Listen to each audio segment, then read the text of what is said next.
Hello students, आज हमारा science का वर्कशीट 11 आया है जिसमें थर्ड चैप्टर शुरू हो गया है। थर्ड चैप्टर का नाम है परमाणु एवं अणु, एटम्स एंड मॉलिक्यूल्स। अब सबसे पहले परमाणु एवं अणु के बारे में जानने से पहले अभी भी हमारे एक क्वेश्चन का आंसर नहीं मिला है। क्वेश्चन ये है कि यौगिकों का निर्माण कैसे होता है। हमें पता है कि यौगिकों का निर्माण विभिन्न प्रकार के तत्वों को मिलाने से होता है। अब ये क्या तत्वों को हम मिश्रण की तरह जैसे भी इच्छा मिला ले, मिश्रण जैसे नमक पानी को हमने घोल बनाया था, नमक के 2 चम्मच डाल दो, 3 चम्मच डाल दो, वह नमक का घोल ही कहलाता है। तो यौगिक जैसे उदाहरण के लिए जल, उसमें जितना भी हाइड्रोजन डाल दो, जितना भी ऑक्सीजन डाल दो, तो वो मिलके आपस में जल बना लेंगे? नहीं। यौगिक बनाने के कुछ निश्चित नियम होते हैं, कुछ रूल्स होते हैं। जो यौगिक हमें पता है तत्वों से बने हैं, और ये तत्व जो है आपस में मिलकर एक रासायनिक अभिक्रिया करते हैं निश्चित सिद्धांत में, जिसको हम रासायनिक संयोजन के नियम कहते हैं। अभी हम पहले इन रासायनिक संयोजन के नियमों के बारे में जानेंगे कि कैसे ये तत्व रासायनिक अभिक्रिया करके यौगिकों का निर्माण करते हैं। उसके बाद हम पढ़ेंगे, हमारे लिए जानना आसान हो जाता है कि परमाणु और अणु किसे कहते हैं, इनको पढ़ने का क्या फ़ायदा है, इन सब के बारे में हम पढ़ेंगे। जैसे मैंने बताया कि तत्व जो है आपस में जो रासायनिक अभिक्रिया करते हैं वो कुछ नियमों पर आधारित होते हैं, कुछ रूल्स होते हैं जिनको हम रासायनिक संयोजन के नियम कहते हैं। तो ये नियम किन साइंटिस्टिक वैज्ञानिकों द्वारा दिया गया? ये दिया गया आंतवा एल लवाइजे एवं जोसेफ एल प्राउस। इन 2 वैज्ञानिकों ने रासायनिक संयोजन के 2 नियम बताए। अब ये 2 नियम क्या हैं? फर्स्ट है द्रव्यमान संरक्षण का नियम और दूसरा है स्थिर अनुपात का नियम। फर्स्ट जो है द्रव्यमान संरक्षण का नियम, इसका मतलब क्या होता है? इसका मतलब होता है जब कोई केमिकल रिएक्शन या रासायनिक अभिक्रिया होता है, उसमें ना तो कुछ नई चीज़, नया द्रव्यमान बनता है, और ना ही जो द्रव्यमान पहले से मौजूद है उसमें उसका कोई विनाश होता है, वो नष्ट होता है। यानी कि जितने ग्राम आपने रासायनिक अभिक्रिया के पहले लिए थे, वो रासायनिक अभिक्रिया के बाद आपको उतना ही ग्राम मिलेगा। ना तो कुछ नया द्रव्यमान बना है और ना ही कुछ घटा है। पहला जितना ग्राम था रासायनिक अभिक्रिया से पहले, बाद में भी उतना ही रहेगा। हमें पता है कि जल के लिए हमें हाइड्रोजन और ऑक्सीजन को मिलाना पड़ता है। अब हमने मान लो यहाँ पर एक तत्व लिया है और यहाँ पर बी एक तत्व लिया है। ए और बी, ए हमने 4 ग्राम लिया है, बी हमने 10 ग्राम लिया है।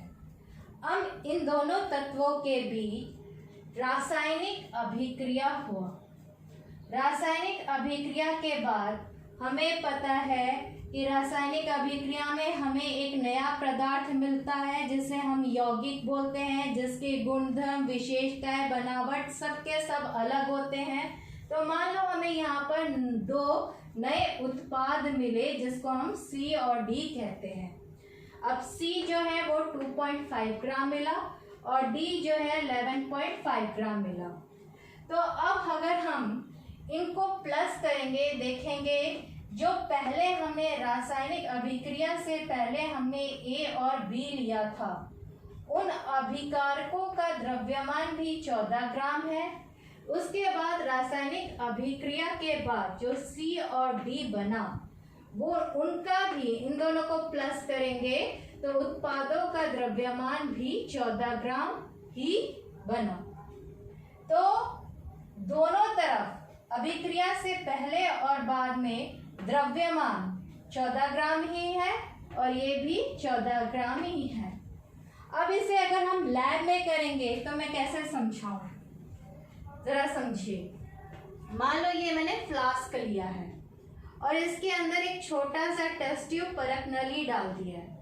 फ्लास्क में मैंने तोल कर A के 4 ग्राम डाल दिए और B के मैंने डाल दिया 10 ग्राम, तोल कर डाल दिया। अब फ्लास्क बंद है। अब फिर मैंने इसको ऊपर नीचे करके अच्छी तरह हिला दिया ताकि A और B के बीच में रासायनिक अभिक्रिया हो।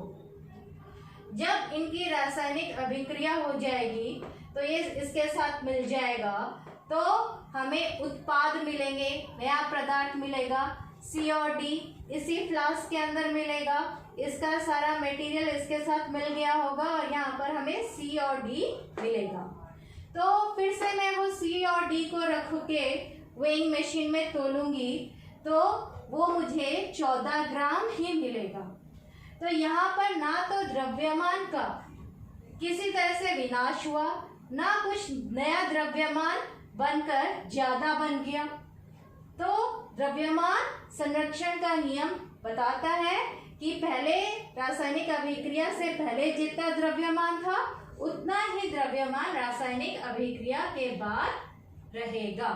ना तो कुछ नया सृजन होता है और ना ही विनाश। दूसरा नियम है स्थिर अनुपात का नियम। स्थिर अनुपात के नियम के अनुसार किसी भी यौगिक में तत्व सदैव एक निश्चित द्रव्यमानों के अनुपात में विद्यमान रहते हैं। यानी कि यौगिक के अंदर जो तत्व होते हैं उनका एक निश्चित रेशो, अनुपात होता है। आपने मैथ्स में रेशो या अनुपात पढ़ा होगा। तो वो तत्व जो यौगिकों में होते हैं उनका एक निश्चित अनुपात होता है। अब इसे उदाहरणों से ऐसे समझिए, जैसे हमको पता है जल जो है वो हाइड्रोजन और ऑक्सीजन से बना है। H2 plus O is equal to H2O। तो इसमें इनका द्रव्यमान जो होता है उसका रेशो क्या रहता है जल में?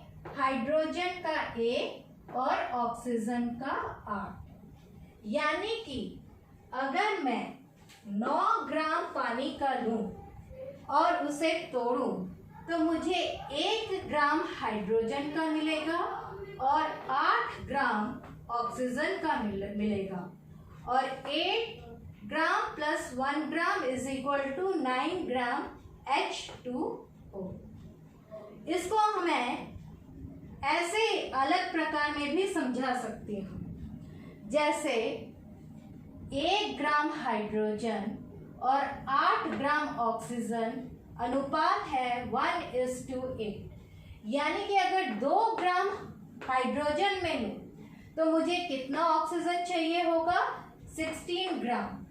और 2 और 16 को अगर मैं काटूं तो फिर से मुझे अनुपात मिल जाएगा 1:8। अगर 3 ग्राम मैं लूं तो मुझे यहाँ पर 24 ग्राम ऑक्सीजन का चाहिए होगा। अगर मैं काटूंगी तो फिर से मुझे 1:8 रेशो मिल जाएगा। यानी कि आप कहीं से भी जल ले ले, किसी भी स्थान से जल ले ले, चाहे टैप से ले ले, चाहे कुएं से ले ले, चाहे पॉन्ड से ले ले, लेक से ले ले, रिवर से ले ले, या फिर लैब में पानी का निर्माण करें हाइड्रोजन और ऑक्सीजन को। जब आप हाइड्रोजन और ऑक्सीजन को बनाओगे तो हमेशा हाइड्रोजन और oxygen 1 gram hydrogen 8 gram oxygen के साथ मिलेगा 1:8। या फिर पानी को तोड़ोगे तो भी 1 ग्राम हाइड्रोजन और 8 ग्राम ऑक्सीजन 1:8 अनुपात में ही मिलेगा। तो हाइड्रोजन और ऑक्सीजन जिस द्रव्यमान के अनुपात में मिलकर जल का निर्माण करते हैं वो हमेशा 1:8 रहता है, चाहे आप किसी भी स्थान से जल ले ले। ये एक रूल है, लॉ है, नियम है, ये कभी भी चेंज नहीं होता। ये चीज यौगिक को मिश्रण से अलग करती है। उसके बाद और एक उदाहरण लेते हैं कार्बन डाइऑक्साइड का। कार्बन डाइऑक्साइड में भी कार्बन और ऑक्सीजन मिलकर हमारा बनाते हैं कार्बन डाइऑक्साइड। इसमें अनुपात जो है कार्बन और ऑक्सीजन का 3:8 है। यानी कि 3 ग्राम कार्बन के मिलकर 8 ग्राम, 3 ग्राम कार्बन 8 ग्राम ऑक्सीजन के साथ मिलकर 11 ग्राम कार्बन डाइऑक्साइड के बनाते हैं। जो अनुपात है वो क्या है? 3:8। ये पूरा फिक्स्ड है। उसी तरह हम आते हैं अमोनिया, NH3। अमोनिया हमें पता है नाइट्रोजन और हाइड्रोजन से मिलकर बना है। यानी कि नाइट्रोजन कितने हाइड्रोजन के साथ मिलकर अमोनिया बनाएगा? 14 ग्राम नाइट्रोजन 3 ग्राम हाइड्रोजन के साथ मिलकर 17 ग्राम अमोनिया का बनाएगा NH3। तो अनुपात क्या है? नाइट्रोजन और हाइड्रोजन का मिलकर अमोनिया बनाने के लिए 14:3। तो जल के लिए हाइड्रोजन और ऑक्सीजन का अनुपात क्या है? 1:8। कार्बन डाइऑक्साइड के लिए कार्बन और ऑक्सीजन का अनुपात क्या है? 3:8। अमोनिया के लिए नाइट्रोजन और हाइड्रोजन का अनुपात है 14:3। तो ये दोनों नियम हमारे रासायनिक संयोजन के नियम हैं। तो आपसे प्रश्न पूछा जाता है कि रासायनिक संयोजन के 2 नियम बताइए, या द्रव्यमान संरक्षण का नियम से आप क्या समझते हो, उदाहरण से ही समझाइए। या एप्लीकेशन बेस्ड क्वेश्चन दे दिया जाता है कि अगर रासायनिक अभिक्रिया से पहले 4 ग्राम A को 10 ग्राम B से रासायनिक अभिक्रिया करवाया गया तो रासायनिक अभिक्रिया के बाद कितना द्रव्यमान बनेगा?